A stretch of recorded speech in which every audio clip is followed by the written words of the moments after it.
There's been a lot of talk from President Trump about the formation of a new branch of the military that he calls the Space Force. All sorts of excitement happened with sci-fi fanboys exclaiming how cool it would be, and then silence until Tuesday, May 1st, when the president mentioned it again. I'm sure fanboys are going to go crazy about it again and post memes galore. Nothing wrong with that. I support a good meme. I'm sure you guys could tell. One more thing before we get started. I wanted everyone to understand that I'm not saying that I believe everything in here happened or is fact. I'm not making any claims. I'm just going from the evidence, supporting the conspiracy, and doing my best to connect the dots. I know that there are many other things to debunk every point made here, but it's called conspiracy theories, not conspiracy fact. Anyway, I'm making this video because I'm cursed. Cursed because I remember little things and fixate on them. In this case, I am remembering something that happened September 10th, 2001, the day before 9/11, on C-SPAN. Defense Secretary Donald Rumsfeld lies to Congress when questioned about $2.3 trillion, that's trillion with a T, of missing Defense Department funding. The entire GDP was only $12.2 trillion in 2000. So how does the GDP of a small nation go missing? Why does the Pentagon get hit the next day, right in the very same spot all the financial records are kept? Later, Defense Department leaders tried to tell Congress that the missing money was accounted for to the very last dime. It's the most unbelievable thing in this video, actually. If you know how government spending works, you never know where every dollar goes. You certainly can't break a $2.3 trillion sum down to the last cent. Don't worry, guys, I'm not going to launch into a 9/11 was an inside job video. Instead, I'm going to explore a much more interesting and intriguing theory. I believe that we already have a Space Force, and that missing funding was part of its budget. In fact, to an extent, I believe there exists an entire breakaway civilization that is derived from the military-industrial complex and the deep state. Many UFO sightings can be explained if we have spacecraft capable of transatmospheric flight.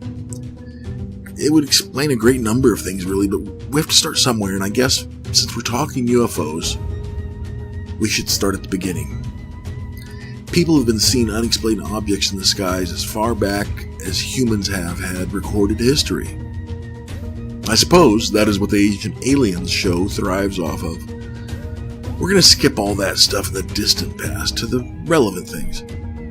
In 1947, just 2 years after the end of World War II and the dropping of the atomic bomb on Hiroshima and Nagasaki, a small town in New Mexico had a rather extraordinary headline in the newspaper. The intelligence officer, Jesse Marcel, at the local air base reported that the wreckage of a non-terrestrial craft had been recovered by the Army Air Corps. This was way back, before the Air Force existed, for you young ones in the audience. Anyway, I'm not going to go into great detail in this event. If you have the History Channel or seen any television at all, you know what happened. The Army reported that they found a UFO, and then suddenly they denied it. They set the poor sap who reported it up in front of the cameras, holding in pieces of tinfoil, and called it case closed. More than a few times, with different explanations. Now, I'm not going to say whether anything actually happened back then, but I'm convinced that sometime during the 5 years after World War II, we recovered something. Just for the sake of the video, let's say we did recover some sort of object that contained advanced technology. One can't deny that during the latter half of the 20th century, some astounding scientific advances occurred. Most of these originated in the United States. Granted, one can argue that these advances were the result of the prosperity of the nation due to the leverage it gained by winning World War II and having nuclear weapons. Many contend that it is because of the technology gained from reverse engineering of otherworldly technology, however. I guess it's a possibility. If witness accounts are to believe, technology wasn't the only thing gained from such a craft. Some claim that there was a survivor of the crash and that it lived for some time in the custody of the U.S. government. Whatever the case, 1947 seems to mark a shift in the stance that the government seems to take in regards to the presence of UFOs. From being curious little stories told by pilots during World War II to being matters of national security, seemingly overnight. This abrupt shift of philosophy leads me to believe something of importance happened during this time. A document from 1947 actually states how seriously the U.S. government was taking the phenomenon. The Twining Memo. General Nathan Twining wrote the memo in September 1947.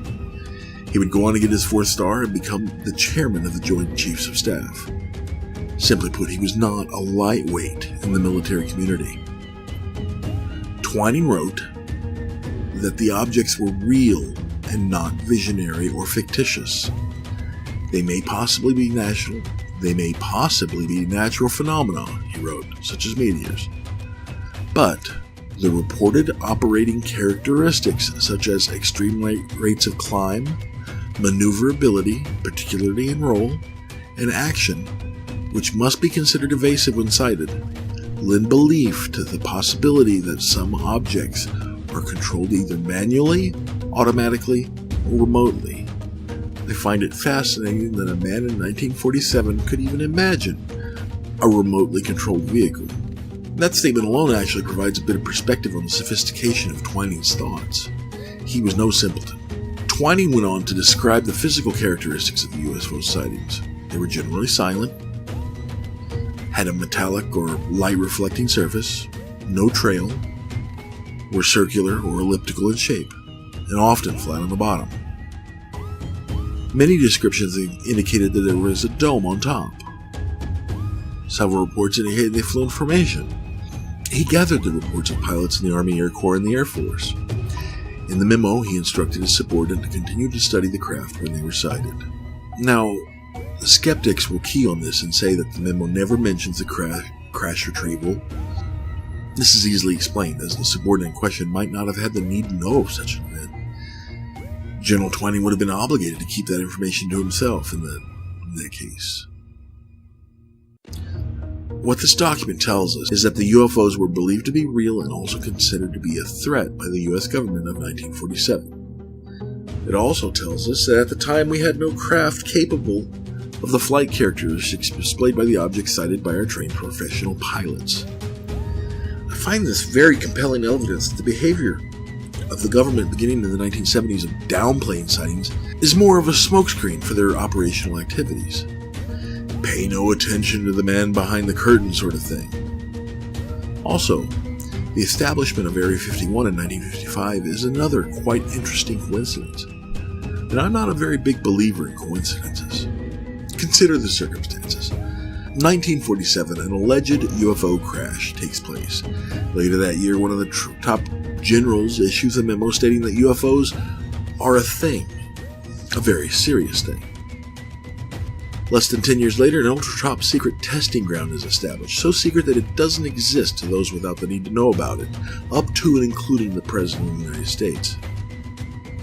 Then it would be reasonable to assume that the time between 1947 and 1955 was used to reverse engineer the most basic technology of the craft.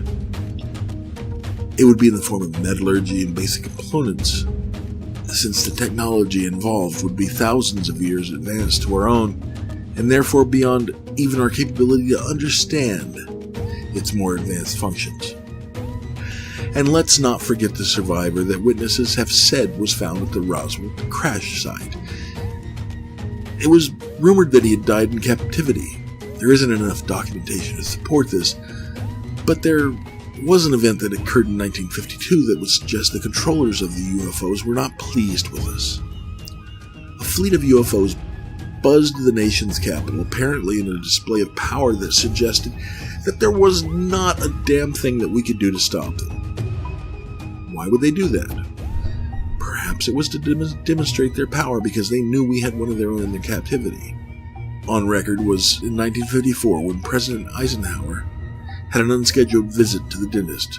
Well, meticulous records were kept of the president's whereabouts at all times, and records of the dental visit is completely missing. He went on vacation in Palm Springs for several days, and he was missing for several hours late Saturday and was not seen until late morning the next day. When the press questioned the White House spokesman, he said that the president had a chipped tooth that needed emergency fixing. Only the visit never happened. The wife of the dentist in question denied that her husband ever treated the president. It seemed like something he would mention to his wife. William Cooper, who was on the Naval Intelligence Briefing Team and had access to classified material, he's a credible witness. He reviewed some of these documents and revealed that ETs had contact with Earth. They had warned President Eisenhower that Earth was on a path of self-destruction and they wanted to meet to help effectuate a long-lasting peace. President Eisenhower used this emergency dental visit as an excuse to slip away to a nearby Air Force base and have this first meeting. At this meeting, the talks ended with no treaty due to Eisenhower being unwilling to give up the testing of nuclear weapons. According to William Cooper, a second meeting occurred in 1955 and a treaty was reached. These were the terms. We would not be involved in their affairs and they would not be involved in ours.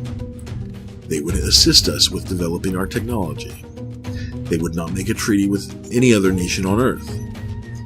They could abduct humans for various experiments, but had to provide the names of all they abducted to Earth's Majestic 12 Committee.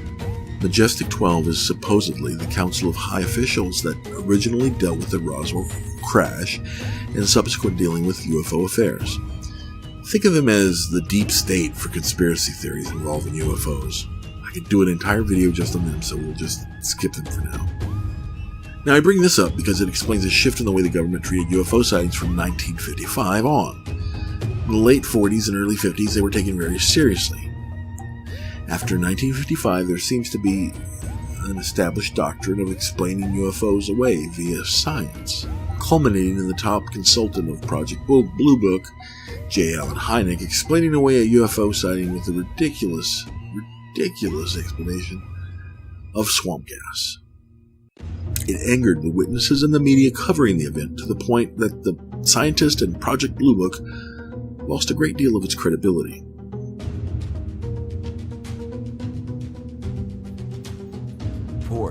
If it exists, this treaty would also explain the Men in Black phenomenon. You know, the guys that come around and warn you not to talk about that UFO that you saw last night. Gentlemen, perhaps you've seen the weather balloon. If you're told who has or will have exposure to our visitors, you could send people to warn them to keep their mouths shut, or else. Nothing to be concerned about. You will not speak of this to anyone. You don't want to alarm anyone, do you? Why would the government attempt to cover up UFO sightings unless they knew what they were or knew that they couldn't do anything to stop them, or both? The treaty, if it exists, seems more like a way to buy time. Buy time for what, you ask? Well, this is where the Space Force comes into play. If you were the leader of the U.S. government and were told that not only has there been multiple sightings of craft that are hundreds, if not thousands of years in advance to our current tech level, but that you are now in possession of the wreckage of one of these craft, what would you do? I mean, keep in mind that this is directly after the biggest war in human history, and that the other big winner of said war is now your only rival on the world stage, and is not on very friendly terms with you. Your citizens are on edge and distrustful of the Russians and are trusting in you to keep them safe from all external threats. Keeping the existence of said external threat a secret for as long as possible, while you desperately attempt to reverse engineer a method of defense, seems like a reasonable response. If I were the president, I would have taken that course. So as president, you divert a significant portion of the gross domestic product towards finding a solution to your newly found defense problem. You spend a great deal of money to reverse engineer the wreckage. 5 to 7 years after that, you'd begin to have results from the process, and you open up a testing facility that is secret and remote. I know what you're thinking. The government can't keep little things a secret. How could they have kept this a secret for so long? This is easy to address. At first, money and intimidation and blind loyalty to the nation was enough. As time went on and the social and political climate shifted, the people guarding the secret shifted their tactics. Instead of trying to keep everything under complete lockdown, they began to instead to muddy the waters with paid-for kooks and skeptics. You know, the guys that claim that aliens gave his dog an anal probe. By making the topic a subject of ridicule for anyone that professes interest in it, they pretty much make incidental leaks irrelevant because no one takes them seriously. It's quite an ingenious method of silencing people, actually. Similar to the heckler's veto we see SJWs practicing on campuses across the country. Despite the gaggle of crazies that flooded the media for the last 50 years, and more recently on YouTube videos, there have been a few incidents of UFO encounters that cannot be explained or written off. One such case is the Cash Landrum incident. On the evening of December 29, 1980, 2 women and a small child were traveling on an isolated 2-lane road in dense woods of Texas. The witnesses said they observed a light above the trees that came from a huge diamond-shaped object, which hovered at about treetop level. Its base was expelling a violet flame and emitting significant heat. The object, intensely bright in a dull metallic silver, was shaped like a huge upright diamond, about the size of the Dayton Water Tower, with its top and bottom cut off so they were flat. Small blue lights ringed the center, and periodically over the next few minutes, flames shot out of the bottom, flaring outward, creating the effect of a large cone. Each time the fire dissipated, the UFO floated a few feet downward down to the road. But when the flames blasted out again, the object rose about the same distance. The object then moved to a point higher in the sky. As it ascended over the treetops, the witnesses claimed that a group of helicopters approached it and surrounded it in a tight formation. Cash and Landrum counted 23 helicopters and later identified some of them as tandem-rotor CH-47 Chinooks used by military forces worldwide. To me, it sounds like the object was having mechanical or technical issues, fitting perfectly into the hidden Space Force theory, considering that military helicopters were apparently assisting it. This sighting wouldn't be significant except for one factor. All the witnesses suffered symptoms of exposure to ionized radiation, including nausea, vomiting, diarrhea, and generalized weakness, a burning sensation in their eyes, and a feeling as if they were suffering from sunburn. Over the next few days, the symptoms of the witnesses worsened, with many large, painful blisters forming on the skin. When taken to a hospital emergency room on July 3, 1981, one of them couldn't walk and had lost large patches of skin and clumps of hair. She was released after 12 days, though her condition was not much better, and she later returned to the hospital for another 15 days. Without the physical symptoms displayed and documented, this would just be another unverified sighting. Others in the area had seen lots of helicopters, but these 2 were the only ones to spot the mystery object. There are other sources of evidence that support the existence of the secret space program. One is the development of night vision goggles. Many people in the last 10 years have started looking to the skies with 3rd-generation night vision goggles and have captured quite a few interesting videos. Many people in the UFO community believe that the triangular craft are all human designs, and the disc-shaped ones are extraterrestrial in origin. It makes sense since this F-17 and the B-2 and most of our most recent stealth plane designs are diamond or triangle shaped.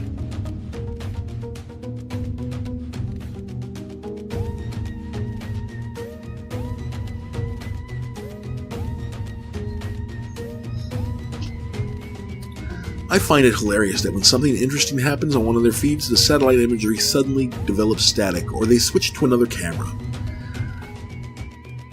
Again, this topic could be its own documentary, so here are a few clips, and then we'll move on to the infamous hacker, Gary McKinnon. When he hacked the NASA and Department of Defense servers in 2002, McKinnon alleges that he found photos of what appeared to be an extraterrestrial craft, as well as a list of what the files referred to as non-terrestrial officers from one ship to another.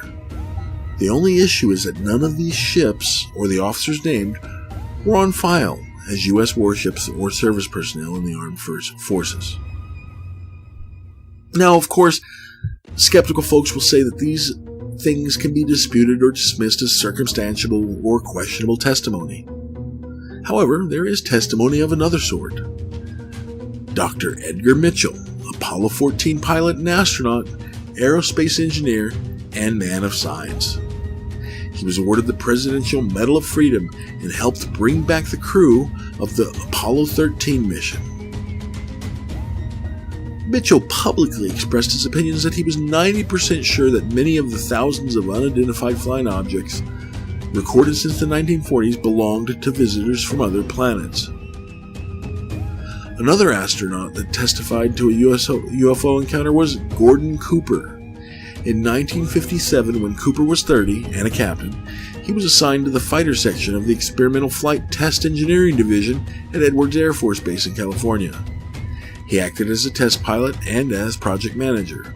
On May 3rd of that year, he had a crew setting up a precision landing system on a dry lake bed. According to his accounts, later that morning the crew returned to report to Cooper that they saw a strange-looking saucer-like aircraft that did not make a sound, either at landing or takeoff. These men, who routinely saw experimental aircraft, were unnerved by what they witnessed. They reported to Cooper that the craft had hovered over them and landed 50 yards away on three-pronged landing gear. When they approached it, the craft took off. Being a very competent officer, Cooper reported the incident to his chain of command, who instructed him to have the film developed and sent in via locked courier pouch. He was also instructed to not look at the pictures. Of course, he promptly looked at the film. The pictures were of excellent quality and portrayed exactly what his men had reported to him. Until his death, Gordon Cooper maintained that the U.S. government was indeed covering up information about UFOs. He pointed out that there were hundreds of reports made by his fellow pilots, many coming from military pilots, sent to respond to radar or visual sightings from the ground. Personally, I have great admiration for Gordon Cooper and consider him to be the sort of American we should all strive to be. His word and opinion holds great weight with me. And finally, I bring up the former head of Lockheed Martin's Skunk Works division, the father of stealth aircraft, Ben Rich. Skunk Works is a branch of the aerospace giant Lockheed Martin that deals with experimental aircraft, most of which are tested at Area 51. He worked with Skunk Works since 1954. But during a speech in 1993 at UCLA, he said some things that shocked quite a few people. He said, "We already have the means to travel among the stars. These technologies are locked up in black projects, and it would take an act of God to ever get them out to benefit humanity. Anything you could imagine, we already know how to do. We now have the technology to take ET home." When asked about the subject of UFOs, he replied, "There are two types of UFOs, the ones we build and the ones they build. I am a believer in both categories. I feel everything is possible. Many of our man-made UFOs are unfunded opportunities," he said. This is an interesting response. It makes you think that he could be referring to a secret space program, doesn't it? Unfunded opportunities? You know, the missing money from the Department of Defense in 2000? $2 trillion in excess of? On his deathbed in 1995, he was being interviewed and reportedly said the following: "We have things out in the desert that are 50 years beyond what you can comprehend. If you have seen it on Star Wars or Star Trek, we've been there and done that, or decided it wasn't worth the effort." They have about 4,500 people at Lockheed Skunk Works. What have they been doing for the last 18 or 20 years? Keep in mind this is 1995. They're building something. These are pretty sobering statements for a man who is critical in our aerospace program. And that was over 20 years ago. What advances has our secret project programs made since then? Also, when he was asked about how interstellar space travel works, he basically turned to the person asking the question and says, "How does ESP work?" The person sort of was taken aback and says, "I guess that all points in the universe are connected. You know, quantum theory." Ben Rich looked him straight in the eye and said, "Well, that's how it works," and then turned around and walked away. Taking into account the missing funding from the DoD, the events and circumstances that I've laid out in this video, as well as the testimony from many top-level and trustworthy sources, one can easily see that something is happening behind the scenes that is beyond what could be considered conventional space research. It's happening in privatized cells that do not necessarily answer to the President or to Congress, and it seems that oftentimes the left hand doesn't know what the right is doing. Do you think that the original Majestic 12 Council or some other secret cabal established a space program to defend our world against otherworldly invaders? Let me know what you think in the comments. This stuff is far more interesting when discussion is involved. Do all that liking and subscribing below. If you're feeling generous, donate to my Patreon to help me produce more content. Next time I think we'll be switching to a more social political commentary. Thanks for watching, and I'll see you guys soon.